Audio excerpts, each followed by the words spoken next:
bersamamu.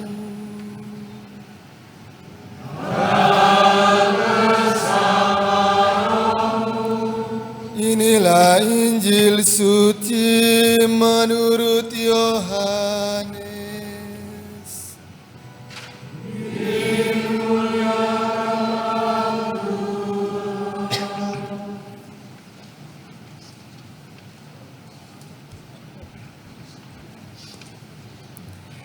Setelah Yesus menyelesaikan ajarannya tentang roti kehidupan, banyak dari murid-muridnya berkata, "Perkataan ini keras, siapakah yang sanggup mendengarkannya?" Yesus dalam hatinya tahu bahwa murid-muridnya bersungut-sungut tentang hal itu. Ia pun berkata kepada mereka, "Apakah perkataan itu mengguncangkan imanmu? Lalu bagaimana jika kamu melihat Putra Manusia naik ke tempat di mana ia sebelumnya berada? Rohlah yang memberi hidup, daging sama sekali tidak berguna. Perkataan-perkataan yang aku katakan kepadamu adalah roh dan hidup. Tetapi di antaramu ada yang tidak percaya." Sebab Yesus tahu dari semula siapa yang tidak percaya dan siapa yang akan menyerahkan dia. Lalu ia berkata, "Sebab itu telah aku katakan kepadamu, tidak ada seorang pun dapat datang kepadaku kalau Bapa tidak mengaruniakannya kepadanya." Mulai saat itu banyak muridnya mengundurkan diri dan tidak lagi mengikuti dia. Lalu kata Yesus kepada ke-12 muridnya, "Apakah kamu tidak mau pergi juga?" Jawab Simon Petrus kepadanya, "Tuhan, kepada siapakah kami akan pergi? Sabdamu adalah sabda kehidupan yang kekal. Kami telah percaya dan kami tahu bahwa Engkaulah yang kudus dari Allah." Demikianlah sabda Tuhan.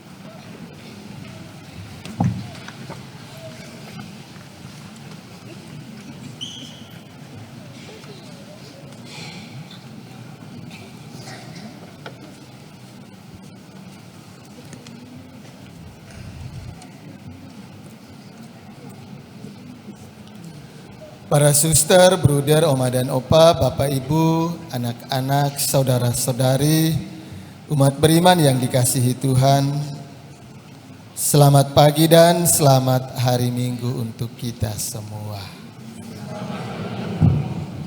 Semua sehat? Puji Tuhan. Anggota KOR, apa kabar? Baik. Puji Tuhan. Bacaan Injil hari Minggu kemarin tentang apa?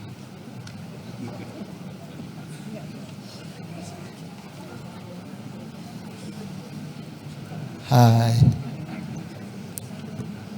masih buka ruah ya.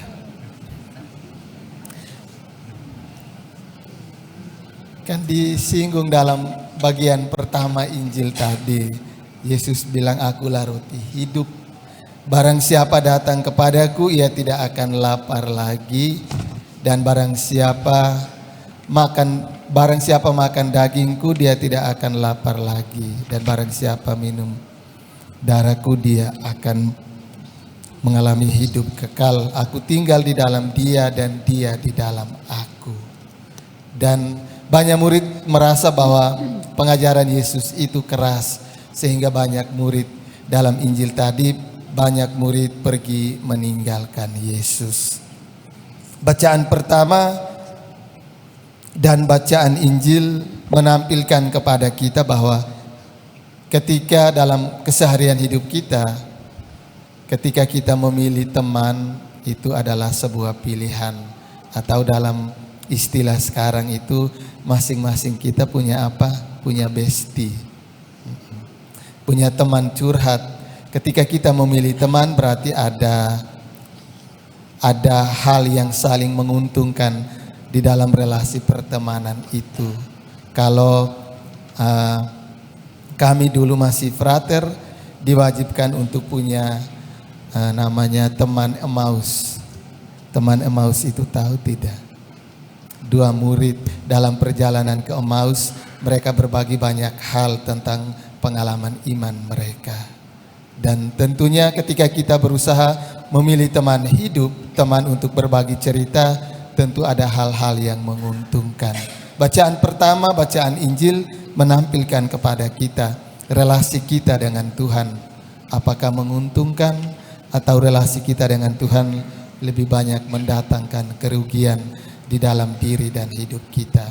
Yosua mengumpulkan segenap jemaat Israel dan memberikan pilihan kepada mereka.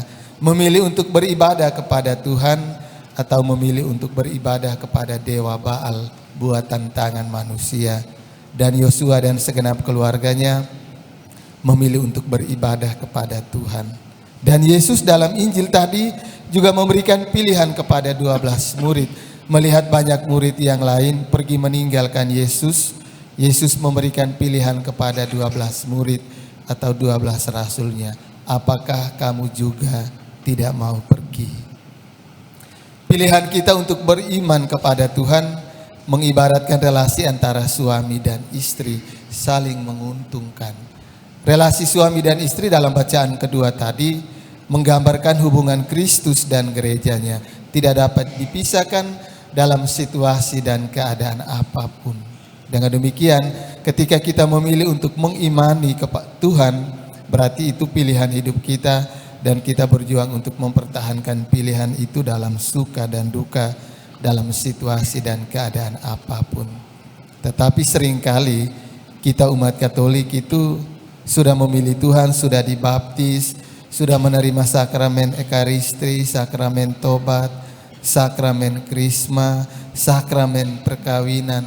Tetapi seringkali kita masih pergi meninggalkan Tuhan. Benar atau tidak Bapak Ibu? Seringkali pergi meninggalkan Tuhan supaya cepat kaya, pergi cari yang lain, cari orang pintar. Nah, seringkali begitu, pergi ke Balian. Lalu Balian bertemu saya, beritahu ada umat Romo yang datang ke saya. Oh, saya bilang syukur kepada iblis. Dia tidak cari Tuhan Yesus, tetapi dia cari yang lain untuk cepat kaya. Maka pilihan hidup kita itu bagaimana kita mempertanggungjawabkan pilihan hidup kita kepada Tuhan. Hari ini lewat ketiga bacaan suci hari ini Tuhan memberikan kepada kita pilihan. Memilih untuk beriman kepada Tuhan berarti ada konsekuensi yang harus ditanggung. Memilih untuk tidak mengimani Tuhan juga ada konsekuensi yang harus ditanggung. Karena setiap pilihan punya resiko. Berani untuk memilih mengimani Tuhan, siap menerima apapun yang akan terjadi. Tetapi ketika kita beriman kepada Tuhan, penderitaan hanya sementara, yang abadi itu adalah kebahagiaan. Kalau kita beriman kepada Tuhan. Tetapi kalau kita tidak mengimani Tuhan, kebahagiaan itu sesaat, penderitaan itu abadi. Mari kita berjuang menentukan pilihan hidup kita. Dan setia pada pilihan hidup kita, sebagaimana suami istri saling setia, kita pun setia pada iman akan Allah Tritunggal. Semoga